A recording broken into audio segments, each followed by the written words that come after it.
ఇక్కడ అధికారంలోకి వస్తాం, షర్మిల ప్రయత్నాలు బలోపేతం చేస్తాం, ఎక్కడ పోగొట్టుకున్నామో అక్కడే గెలుపుకు వెతుకుంటాం.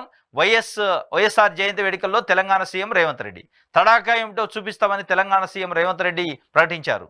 ఏంది తడాకా? ఎక్కడ పోగొట్టుకున్నామో అక్కడే వెతుక్కోవాలని. అందుకే ఈ రోజు తెలంగాణ మంత్రివర్గం అంతా ఆంధ్రాకు వచ్చింది. ఈసారి ఎన్నికల్లో ఇక్కడ కాంగ్రెస్ పార్టీ విజయం సాధిస్తుంది. మా నేత వైఎస్ఆర్ బిడ్డ షర్మిల చేస్తున్న అన్ని ప్రయత్నాలకు అండగా నిలుస్తాం. ఒకవేళ కడపలో ఉప ఎన్నిక వస్తే గల్లీ గల్లీ తిరిగి అయిన కాంగ్రెస్ పార్టీ తడాకా ఏంటో చూపిస్తామని తెలంగాణ సీఎం రేవంత్ రెడ్డి ప్రకటించారు. వైఎస్ఆర్ జయంతి వేడుకల్లో పీసీసీ చీఫ్ వైఎస్ షర్మిల త్వరలో ఆధ్వర్యంలో మంగళగిరి సీకే కన్వెన్షన్ హాల్లో ఘనంగా నిర్వహించారు. ఈ కార్యక్రమానికి ముఖ్య అతిథిగా హాజరైన రేవంత్ రెడ్డి మాట్లాడుతూ వైఎస్ఆర్ జ్ఞాపకాలు రోజులు గడిచే కొద్దీ పేదల గుండెల్లో శాశ్వతంగా నిలుస్తున్నట్టు కొనియాడారు. ఏపీలో కాంగ్రెస్ పార్టీ బలహీనంగా ఉన్న అభిమానులకు కొదవలేదని చెప్పారు. ఇది తెలంగాణ ముఖ్యమంత్రి రేవంత్ రెడ్డి మంత్రివర్గం మొత్తం కూడా నిన్న కొంతమంది విజయవాడకి వెళ్ళారు. అక్కడ ఏపీసీసీ అధ్యక్షురాలు వైఎస్ షర్మిల రాజశేఖర రెడ్డి గారి కూతురు రాజశేఖర రెడ్డి గారికి సంబంధించి 75వ జయంతి నిన్న పెద్ద ఘనంగా చేశారు కాంగ్రెస్ పార్టీ ఆధ్వర్యంలో. ఎందుకంటే ఇక్కడ కూడా కాంగ్రెస్ పార్టీ అధికారంలో ఉంది. కాంగ్రెస్ పార్టీ నాయకులు మొత్తాన్ని పిలిచింది ఆమె. పిలిస్తే ఆయన మాట్లాడుతుండో మా తడాకా ఏందో కడపలో ఒక ఉప ఎన్నికలు వస్తే చూపిస్తాం. మా తడాకా కాంగ్రెస్ పార్టీని అధికారంలోకి తీసుకురావడం మా లక్ష్యం ఇక్కడ 2029లో అంటాడు అని చెప్పే ప్రయత్నం చేసిండు. ఈ తడాకా చూపించడానికి అంటే తెలంగాణ ప్రజలు మిమ్మల్ని గెలిపించింది, తెలంగాణ ప్రజలు రేవంత్ రెడ్డి గారిని కానీ కాంగ్రెస్ పార్టీని గెలిపించింది తెలంగాణ ప్రజలకు సేవ చేయవని, తెలంగాణ ప్రజల అభివృద్ధి సంక్షేమం తెలంగాణ ఆత్మాభిమానాన్ని నిలబెట్టవని. కానీ మీరు ఏపీకి పోయి రాజకీయాలు చేయడానికి కాదు, ఏపీలో షర్మిలాని గెలిపించడానికి ఇంకో పార్టీని గెలిపించడానికి కాదు, లేదా చంద్రబాబు నాయుడు గారు పిలిచిందే తడువుగా అడిగిందే తడువుగా అపాయింట్మెంట్ ఇచ్చి 6వ తారీఖు మాట్లాడదామంటే మాట్లాడి తలలూపుకొని వెళ్ళి ఆ పరిష్కారం ఏందో ఏం కథో ఏం చేశారు. కానీ ఆయన వచ్చి నేను ఈడ పసుపు జెండా బాత్తా అంటాడు. ఈ పసుపు జెండా ఆయన ఎడబాతటం ఏంది? నువ్వు పోయి అక్కడ కాంగ్రెస్ పార్టీని గెలిపించడం ఏంది? దీనికోసం కాదు, ఇక్కడైనా అక్కడైనా మిమ్మల్ని గెలిపించింది. ఏపీలో చంద్రబాబు నాయుడు గారు తెలుగుదేశం పార్టీని గెలిపించినా, తెలంగాణలో కాంగ్రెస్ పార్టీని గెలిపించినా అక్కడ ప్రజలకు సంబంధించి సంక్షేమం అభివృద్ధి ఇట్లాంటివి చేయడానికి. కానీ మీరు ఒక రాష్ట్రంలో గెలిచి ఇంకో రాష్ట్రంలో పోయి రాజకీయాలు చేయడానికి, అక్కడ మీ జెండాలు బాతుకోవడానికి, మీ రాజకీయాలు చేయడానికి మిమ్మల్ని గెలిపిలే. చంద్రబాబు నాయుడు గారు కూడా విచిత్రంగా తెలంగాణకు వచ్చి ఏం చెప్తుండు? పసుపు జెండాను ఇక్కడ బాత్తాం, పసుపు జెండా రెపరెపలాడిస్తాం, పూర్వ వైభవం తీసుకొస్తా. ఎవడికి కావాలా నీ పూర్వ వైభవం? తెలుగుదేశం పార్టీ అవసరం ఇవాళ తెలంగాణకు ఉందా అనేది ఇవాళ తెలంగాణ వాదులు తెలంగాణ వ్యాప్తంగా నిరసన వ్యక్తం చేస్తున్నారు. చంద్రబాబు నాయుడు గారు తెలంగాణలో పర్యటించడం, హైదరాబాద్కు రావటం, పార్టీ కార్యక్రమాలు వ్యక్తిగతంగా వస్తే ఎవడు పట్టించుకోవడం. పార్టీని పునాది వేస్తాం, పార్టీని మళ్ళీ అభివృద్ధి చేస్తాం అంటే ఎక్కడా కూడా ఒప్పుకునే పరిస్థితుల్లో తెలంగాణ సమాజం, తెలంగాణ ఉద్యమకారులు లేరు. కానీ మీరు రేవంత్ రెడ్డి గారు ఎంటర్టైన్ చేస్తాడు తెలుగుదేశం పార్టీ నాయకుల్ని, తెలుగుదేశం పార్టీని. దేనికి ఊరేగింపులు? విమానాశ్రయం నుంచి మొత్తం హైదరాబాద్ మొత్తం ఏ విజయం సాధించిండని, తెలంగాణ కోసం ఏం చేసిండని ఊరేగింపులు చంద్రబాబు నాయుడు గారి కోసం అని చెప్పి ఇలా తెలంగాణ ఉద్యమకారుడు, తెలంగాణ ఆత్మగౌరవం ఉన్న ప్రతి వ్యక్తి అడుగుతున్నారు. దేనికి హైదరాబాద్ వ్యాప్తంగా ఫ్లెక్సీ బోర్డులు, దేనికి హైదరాబాద్ వ్యాప్తంగా తోరణాలు, చంద్రబాబు నాయుడు గారికి సంబంధించి ఫ్లెక్సీలు పెట్టారు, పెద్ద పెద్ద హోర్డింగ్లు పెట్టారు. ఎవరి కడుపు నిండిద్ది ఈ హోర్డింగ్ల వల్ల, ఈ ఫ్లెక్సీల వల్ల? తెలంగాణ సమాజానికి ఏమి హెచ్చరిక చేస్తారు మీరు? తెలంగాణ సమాజం గొంతు పైన తెలుగుదేశం పార్టీ అనే కత్తిని పెట్టడానికి ప్రయత్నం చేస్తున్నారని రేవంత్ రెడ్డి గారిని ఇలా నిలదీస్తున్నారు తెలంగాణ సమాజం. స్పష్టంగా 10 సంవత్సరాలు ఉనికి లేని మాట్లాడని చంద్రబాబు నాయుడు గారు ఇవాళ ఎట్లా వచ్చిండు? రేవంత్ రెడ్డి గారు ముఖ్యమంత్రి అయిన తర్వాత తెలంగాణలో విచ్చలవిడిగా ర్యాలీలు, ఇచ్చలవిడిగా ఫ్లెక్సీలు, ఇచ్చలవిడిగా హోర్డింగ్లు. ఎక్కడి నుంచి వచ్చింది ఈ ధైర్యం? అంటే రేవంత్ రెడ్డి గారు మీరిచ్చిన ధైర్యమే. మిమ్మల్ని ఇక్కడ గెలిపించింది తెలంగాణ సమాజానికి సేవ చేయమని, ఆంధ్రప్రదేశ్ ముఖ్యమంత్రి గారిని పిలిచి ఉత్సవాలు చేయడానికి కాదు, లేదా ఆంధ్రప్రదేశ్కి పోయి కాంగ్రెస్ పార్టీని గెలిపిస్తా అనేదానికి కాదు అనేది ఇవాళ తెలంగాణ సమాజం తెలంగాణలో మాట్లాడుకుంటుంది. ఈయన పోయి ఆడ గెలిపిస్తారట. కడపలో నేను గెలిపిస్తా అంటున్నాను. నీ సొంత జిల్లా మహబూబ్నగర్లో ఎంపీ ఓడిపోయింది, నువ్వేం కడపలో పోయి గెలిపిస్తావు? ముఖ్యమంత్రి గారి సొంత జిల్లా మహబూబ్నగర్ ఎంపీ ఓడిపోయి బీజేపీ పార్టీ గెలిచింది ఆడ విచిత్రంగా. ఇక్కడ 17 ఎంపీలు ఉంటే సగం కూడా గెలవలేని పరిస్థితులు 8 స్థానాలకు పడిపోయింది 6 నెలల్లో ప్రభుత్వం వచ్చాక. నువ్వు పోయి మళ్ళా ఏపీలో కాంగ్రెస్ పార్టీని గెలిపిస్తూ ఏపీలో ఉప ఎన్నికలు వస్తే కడపలో తడాకా చూపిస్తూ ఏంది చూపించేది? మహబూబ్నగర్లో ఏం చూపించారు తడాకా? చేవేళ్లలో ఏం చూపించారు తడాకా? సికింద్రాబాద్, మల్కాజ్గిరి ఏడా, కరీంనగర్, ఆదిలాబాదు, నిజామాబాదు ఏది మీ తడాకా అంటున్నారు తెలంగాణ సమాజం. మీరు తడాకా చూపిస్తే మీ మహబూబ్నగర్లో ఎంపీ గెలిచేది అని అంటారు. మీ సొంత జిల్లాలో ఎంపీని ఓడగొట్టుకున్నారు.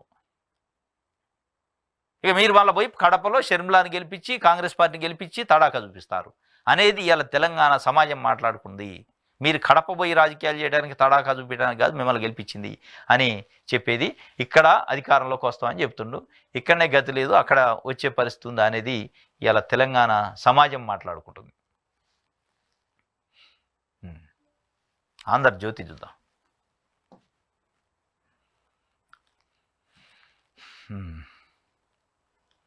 ఇగో, కడప నుంచే కాంగ్రెస్ జెండా ఎగరేద్దాం, ఉప ఎన్నిక వస్తే ఊరూరా తిరుగుతా రేవంత్ రెడ్డి గారు అంటుండు. కడప నుంచే కాంగ్రెస్ జెండా ఎగరేస్తాడట. ఉప ఎన్నిక వస్తే ఊరూరు తిరుగుతాడు. ఏ ఊర్లో తిరుగుతూ? మొన్న తిరిగారుగా మహబూబ్నగర్, చేవెళ్ళ, మల్కాజ్గిరి, సికింద్రాబాదు, ఆదిలాబాదు, నిజామాబాదు, కరీంనగర్ ఇవన్నీ తిరిగినవుగా. ఎందుకు గెలవలే? నీ సొంత కాన్స్టిట్యున్సీ మహబూబ్నగర్లో ఓడిపోయినావు కదా ఊరూరా తిరిగి. ఇక్కడ గెలవలేదు కానీ అక్కడికి వెళ్తాడట. ఇక్కడ మహబూబ్నగర్లో ఆయన సొంత జిల్లాలో ఎంపీని గెలిపించుకోలేని ఆయన పోయి కడపలో ఎంపీని గెలిపిస్తారంటే జనం నవ్వుకునే పరిస్థితి.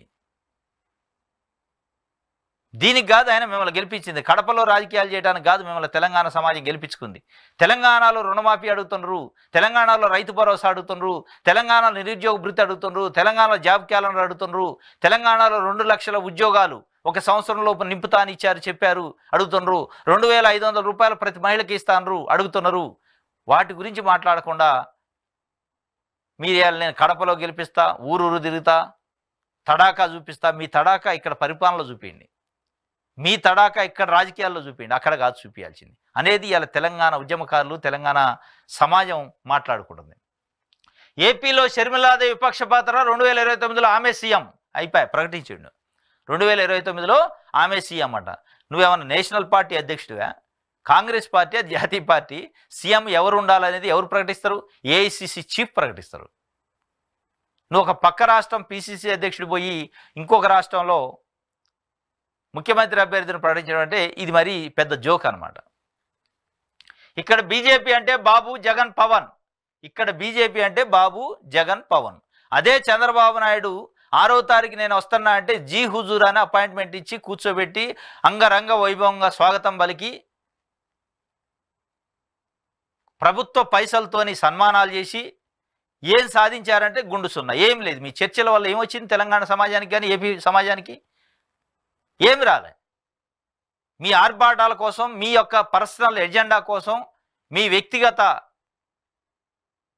ఇది పెంచుకోవడం కోసం మీరు ప్రభుత్వాలను ఆడుకొని, ప్రభుత్వ సొమ్మును ఆడుకొని, ప్రభుత్వంలో ఒక ప్రతినిధులుగా ఉండి ఎక్కడా కూడా పల్లెత్తు మాట బయటికి చెప్పారా?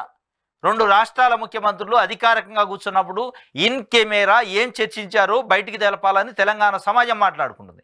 ఎక్కడ లేని 10 సంవత్సరాలు లేని తెలుగుదేశం పార్టీ జెండాలు ఎట్లా వచ్చినాయి హైదరాబాద్లో అని ఇవాళ తెలంగాణ సమాజం మిమ్మల్ని అడుగుతుంది, నిలదీస్తుంది. మీరు చర్చల పేరుతోని ఆంధ్రప్రదేశ్ పునర్వ్యవస్థీకరణ చట్టంలో ఉన్న సమస్యల పరిష్కారం పేరుతో ఒక దగ్గర కూర్చొని రాజకీయాలు చేసి తెలంగాణ సమాజం పైన తెలుగుదేశం పార్టీ జెండాను రుద్దాలని రేవంత్ రెడ్డి కూడా ప్రయత్నం చేస్తాడా? రేవంత్ రెడ్డి సహకరిస్తాడా తెలుగుదేశం పార్టీకి అనే ఒక అనుమానం తెలంగాణ ఉద్యమకారులు ఇవాళ వచ్చింది.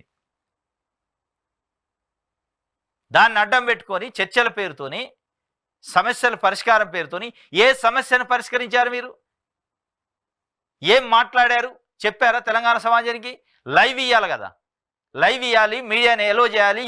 ఏంది దేంట్లో ఏముంది సీక్రెట్? అందులో ఇటు రాష్ట్రానికి అటు రాష్ట్రానికి సంబంధించిన ప్రజల సమస్యలు అయ్యి ప్రజలకు తెలవాలిగా. దాంట్లో సీక్రసీ ఏముంది?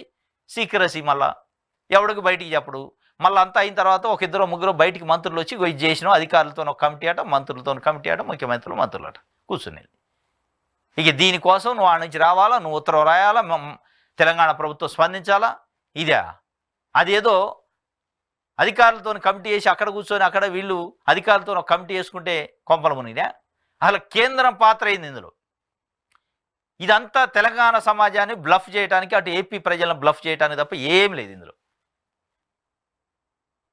ఇది కడప నుంచే జెండా ఎగరేస్తారట. బీజేపీ తో తెర వెనక పొత్తు పెట్టుకున్న వారు వైఎస్ వారసులు ఎవరైతారో జయంతి సభలో రాహుల్ గాంధీ ఆయన రేవంత్ రెడ్డి చెబుతుండు. బీజేపీ అంటే బాబు, జగన్, పవన్. మరి అదే బీజేపీలో ఉన్న బాబును కలుసుకొని నువ్వు భుజాలు ఎగరేసుకొని ఆయన వాటేసుకొని సంబరాలు చేసుకుంటాయి. ఇవాళ అదే చంద్రబాబు నాయుడు గారిని అడ్డం పెట్టుకొని ఎన్డీఏ కూటమిలో ఉన్న చంద్రబాబుని ముందు పెట్టి ఇక్కడ బీజేపీ ఎదగటానికి, బీజేపీ రాజకీయాలు చేయడానికి చూస్తుంటే అదే చంద్రబాబు నాయుడు గారికి ఘనమైన స్వాగతాలు పలుకుతూ ర్యాలీలకు పర్మిషన్లు ఇచ్చి మీరు ఇలా హైదరాబాద్లో ఏం చేస్తున్నారు అనేది తెలంగాణ సమాజం అడుగుతుంది. ఒకవైపు నిరుద్యోగులు ధర్నాలు చేస్తున్నారు, నిరసనలు చేస్తున్నారు, వాళ్ళ డిమాండ్ల కోసం, వాళ్ళ హక్కుల కోసం. వాళ్ళని ఈడ్చకెళ్ళి మహిళలు, అమ్మాయిలని కూడా చూడకుండా ఈడ్చి దిశపోయి పోలీస్ స్టేషన్లలో బంధించి నైట్ అయినా వదిలిపెట్టిన పరిస్థితి. ఇంకొక వైపు తెలంగాణని వ్యతిరేకించిన చంద్రబాబు నాయుడికి ఘనమైన స్వాగతాలు, హారతలు పడుతుంది. ఏంటి దీని అర్థం అని రేవంత్ రెడ్డి గారిని ఇలా తెలంగాణ సమాజం, తెలంగాణ ఉద్యమకారులు